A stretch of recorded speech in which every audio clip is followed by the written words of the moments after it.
This is a panda, and this is him managing my super mega unorganized factory settlement.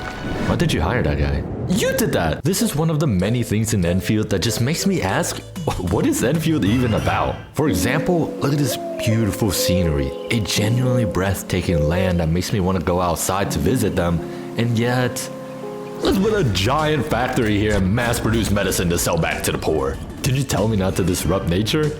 And also, why are we spreading this rock cancer across the entire planet? That's not all, because this game is a mix of silliness and seriousness. But this video isn't a deep dive into the lore, just some aspect I find funny or slightly off the longer you think about them. If you're already playing the game, I'm sure you know what I'm about to bring up. So, number 1.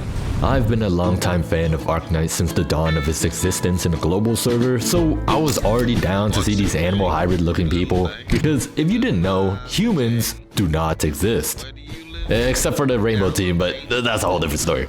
Basically, these people you see right now used to be literal animals way back some 15,000 years. But then stuff happens and now we have Japan's greatest anime creation. But for some reason, some of these animals just refuse to evolve. Like the pan, which is just panda chopped in half and inverted. But the first time you ever see this guy, he's just casually waiting in line at a refugee camp. And Endfield is really funny for this because no one questioned this at all. Like, I get the knowledge of their existence is known, but how do you turn around to see a 6'4", 300-pound panda speaking with a thick Chinese accent and not even react? Excuse me.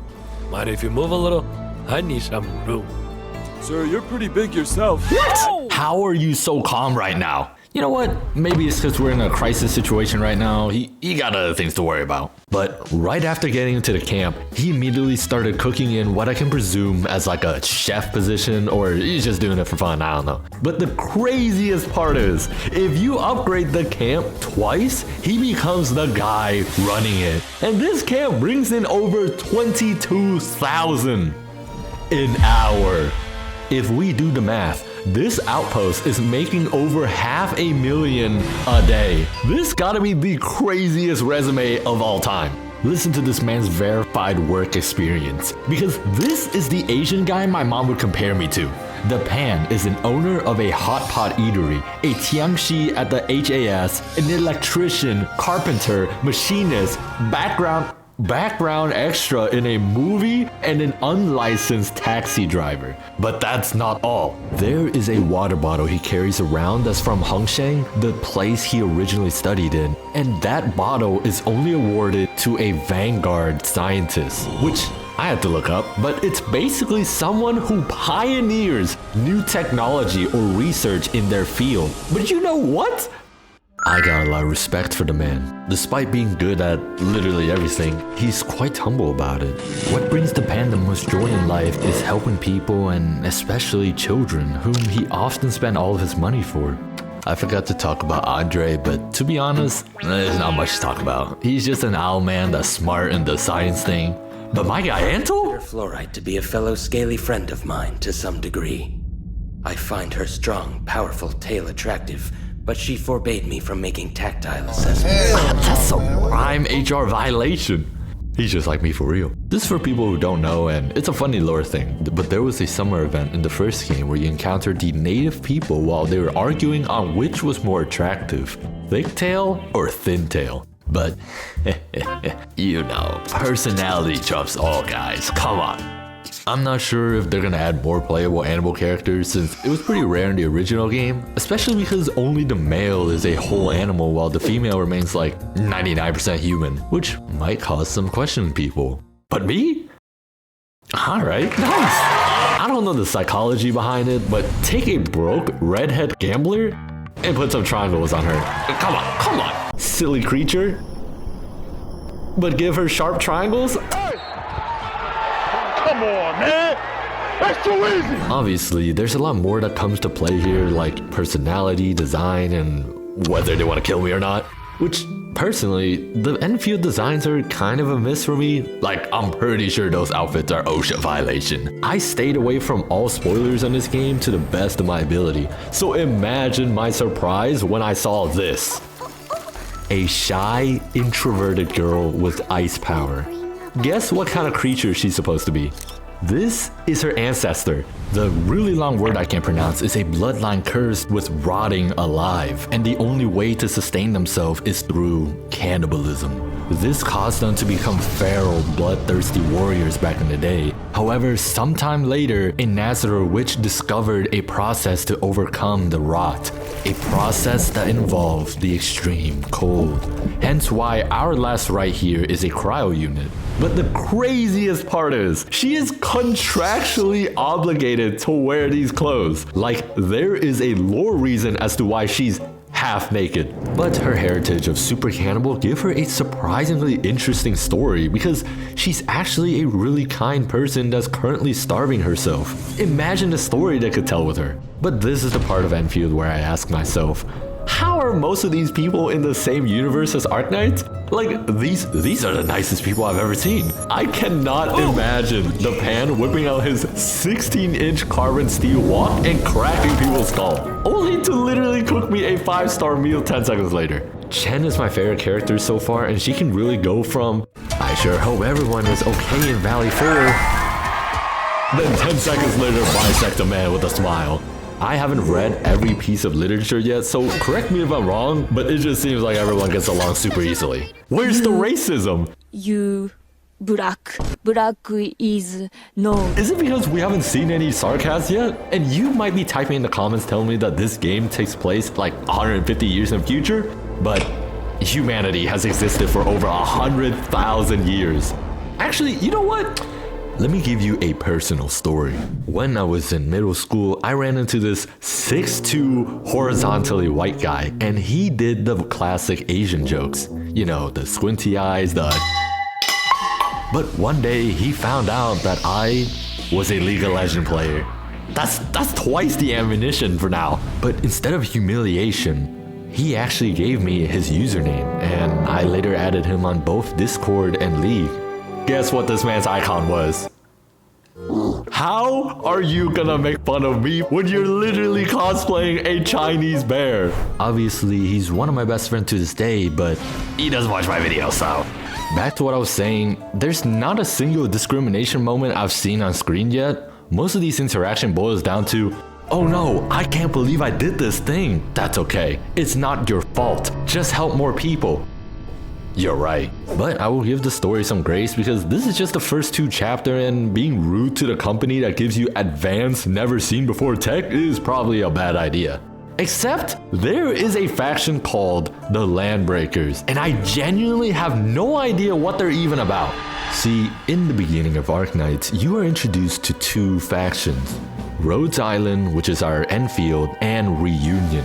Both Landbreakers and Reunion share a lot of similarities, but what set these 2 apart is that Reunion is shown day 1 that they believe they are a group of freedom fighters, combating the oppression of the world they live in. But what about the Landbreakers? Landbreakers, by definition of our data log, usually refers to groups of armed raiders in the fringe of society who makes a living by robbery or other forms of criminal violence.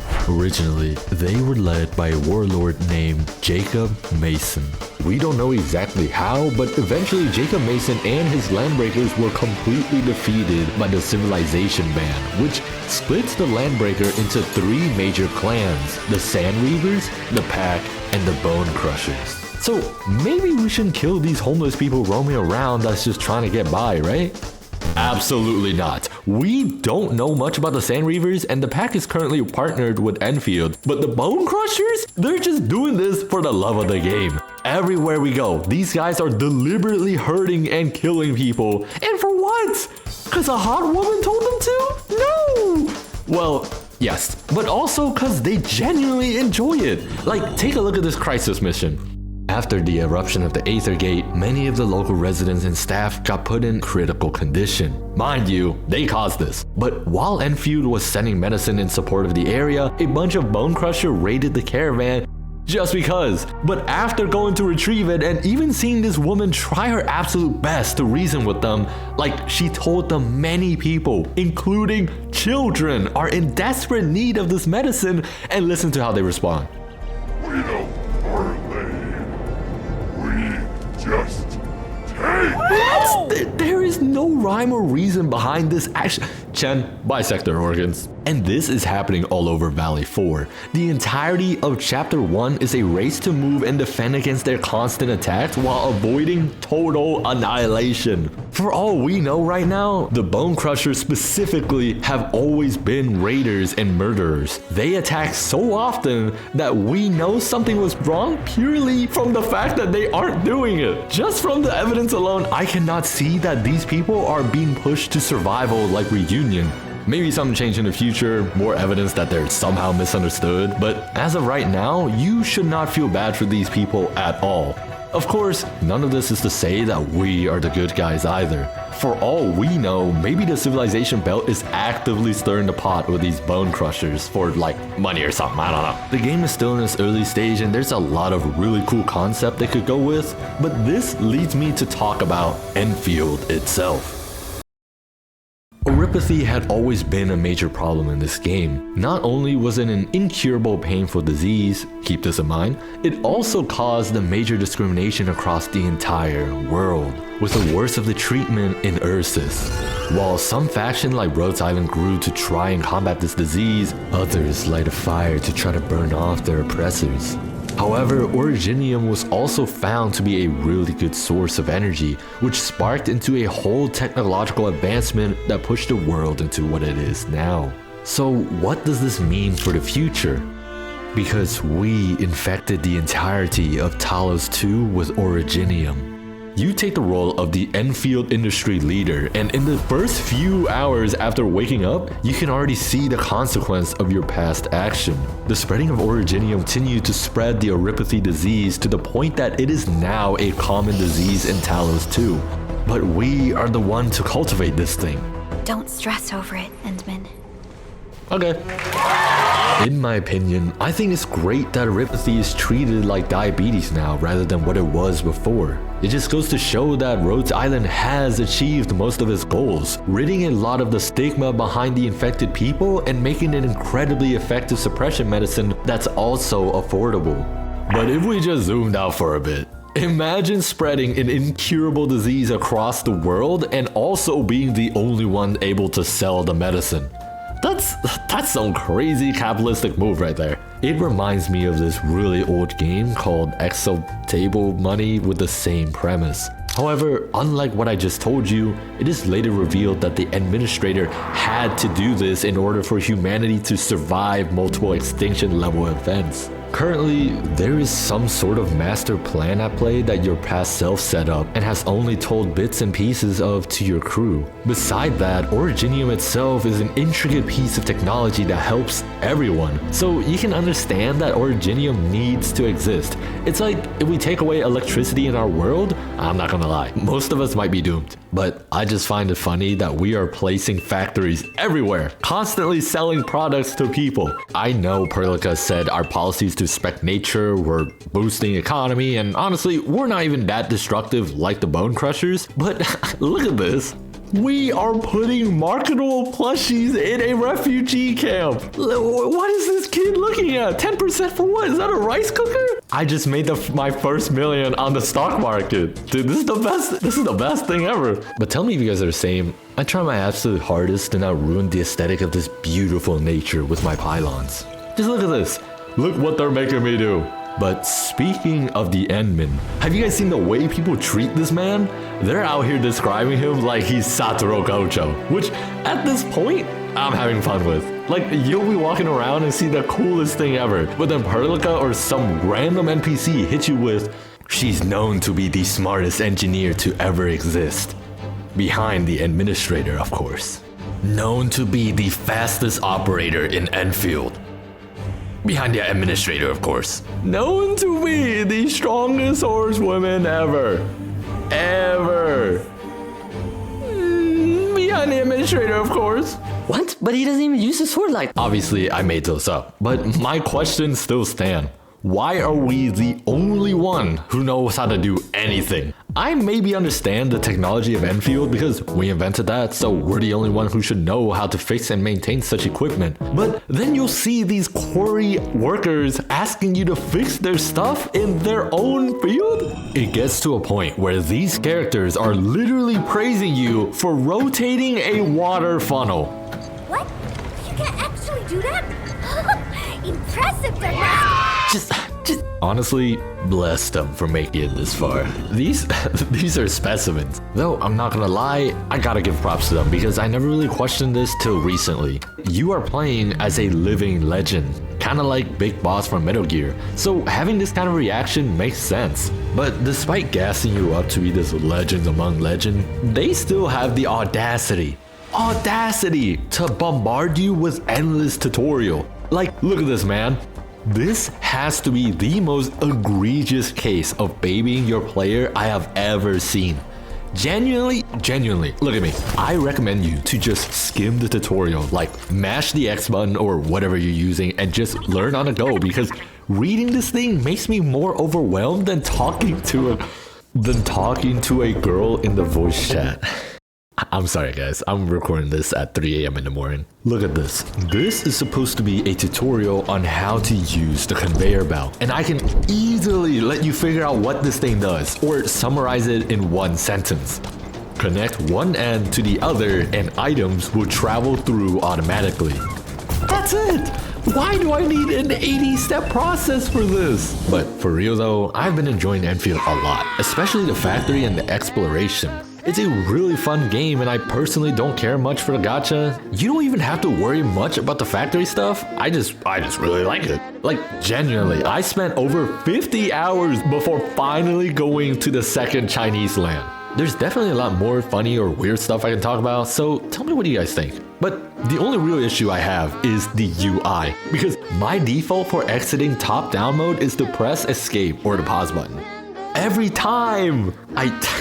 I'm a brainwashed chimpanzee, I guess. Oh, and please don't ban Linux players. Okay, damn big.